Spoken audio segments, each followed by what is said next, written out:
दोस्तों, सीरिया का हाल बताने आया हूं। इस वीडियो पर कोई ऐड नहीं चलेगा, तो आप समझ सकते हैं ये कमाई की बात नहीं, बात ईमान की है। और आपके लिए ये रिपोर्ट इसलिए लेके आ रहा हूं कि इस पर ऐड नहीं चल रही है। एज रिस्ट्रिक्शंस एरर भी आ रहे हैं। यूट्यूब आपको ये वीडियो देखने भी नहीं देगा, 10 तरह के एरर दिखाएगा, लेकिन इसके बावजूद आपने इस रिपोर्ट को बहुत प्यार दिया। लिहाजा आपको कुछ नहीं करना, सबसे पहले हमारे चैनल रज़ाग्राफी यानी स्क्रिप्टेड को सब्सक्राइब करना है, ताकि आपको ऐसी रिपोर्ट मिलती रहें जो आपके लिए बेहद ज़रूरी है। ईरान ने बड़ा ऐलान किया है। ईरान ने कहा है कि सीरिया अगर रिक्वेस्ट करेगा तो हम अपनी फ़ौज भी सीरिया को, यानी ऑफिशियल पहली बार ये इतिहास में ईरान ने पहली बार ऐलान किया है कि किसी देश की मदद के लिए हम अपनी फ़ौज उतार देंगे। दुनिया का मैदान का जंग बन चुका है। पूरी दुनिया के देशों के लिए एक मैदान जंग जो है वो सीरिया की सरजमीन बन चुकी है हजरात। और तुर्की की गद्दारी तो चरम सीमा पर है। आपको पता है कि तुर्की के लड़ाके और तुर्की की फौज के लड़ाके भी इन रेबल्स की शक्ल में सीरिया में इजराइल और तुर्की की मदद से घुसे हुए हैं, और अमेरिका भी घुसा हुआ है। और अमेरिका और इजराइल की ही फंडिंग और तुर्की की फंडिंग से कई सारे आतंकवादी संगठनों को एक कर दिया गया है, ताकि पूरी दुनिया में एक नया फसाद पैदा हो कि दुनिया में जो शिया सुन्नी लगभग अभी कम हो गया है दोबारा से हो, और मुसलमान आपस में लड़ कर मर जाए। और इस चीज़ में भारत पाकिस्तान के मुसलमान तो सबसे आगे हैं शिया सुन्नी करने में। मौका मुल्ला जी नहीं छोड़ते, गली का मुल्ला छोड़ता नहीं है शिया सुन्नी करने से पहले। गोली चल रही तो शिया सुन्नी बंद हो जाएगा, और जैसे ही थोड़ा गवर्नमेंट से सुकून मिलेगा तो फिर से शिया सुन्नी शुरू हो जाएगा। ये भारत की एक कड़वी सच्चाई है। इस बात जो मैंने कहा है मैं खुद गवाह हूँ, और अपने मोहल्ले के हालात आपको बता रहा हूँ। आज हमारे भी जहाँ मैं रह रहा हूँ, रहता आया हूँ, वहाँ भी शिया सुन्नी इसलिए बंद है क्योंकि पिछवाड़े पे गोली चल रही है मुसलमान नाम देख कर कि मुसलमान है तो मारे जाओगे। टपाटप हो रहा है, दबादब घपाघप मारे जा रहे हैं हम, हैं? तो इसलिए शिया सुन्नी बंद है। वरना हमारे भी मोहल्ले में शिया सुन्नी एकदम सबसे फेवरेट टॉपिक हुआ करता था। बहरहाल हालात ये हैं कि ईरान अब मदद के लिए तैयार है। उधर अमेरिका भी, वीडियो देखिए, अमेरिका के बॉम्बर उस पर बमबारी कर रहे हैं जो बशर अल असद के लिए लड़ रहे हैं। यानी आप ये समझिए कि बशर अल असद के लड़ाके अब दोनों ही देश, बल्कि यूं कहूं कि 3 देश, तुर्की, अमेरिका, इजराइल, इन तीनों ने अपने अपने तरफ से आतंकवादियों के ग्रुप को बनाया, इकट्ठा किया और उतार दिया। अब इन आतंकवादियों का सामना करने के लिए बशर अल असद की फौज और बशर अल असद के समर्थक वाले ग्रुप, वो और ये टकरा रहे हैं। अब इन आतंकियों को बचाने के लिए, रेबल्स को बचाने के लिए अमेरिका बमबारी कर रहा है, तुर्की बमबारी कर रहा है, और इजराइल ने ऐलान कर दिया है कि वो भी अपनी सेना उतार सकता है। उधर ईरान ने कह दिया हम भी सेना उतार देंगे। तो भाई सीरिया हो गया है घंटा, वहां पर आएंगे सब, एक दूसरे को बजाए चले आएंगे, टन टनाटन टन टनाटन टन, बस ये हो रहा है। सीरिया ना हो गया, अखाड़ा हो गया। ईरान उतरेगा अपनी फौज लेके, इजराइल उतरेगा अपनी फौज लेके।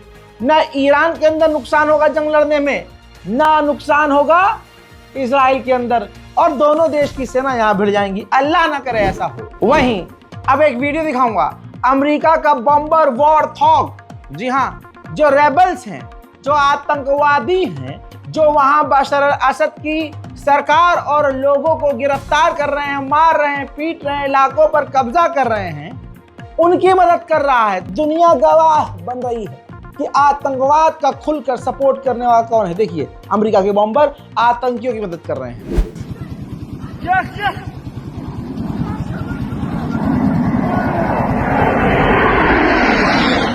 अब हालात मिडिल ईस्ट के खराब होता देखकर, क्योंकि यूक्रेन से रशिया पहले ही भिड़ा हुआ है, तो रशिया ने सीरिया के समुद्री इलाके से अपने जो युद्धपोत हैं उनको पीछे घसीटना शुरू कर दिया है। यानी रशिया पीछे हट रहा है सीरिया से। आतंकी संगठन ने अल नैराब मिलिट्री बेस, एयरबेस पर कब्जा कर लिया है और वहां का वीडियो जारी किया है जिसमें फाइटर जेट तक नजर आ रहे हैं उनके कब्जे में।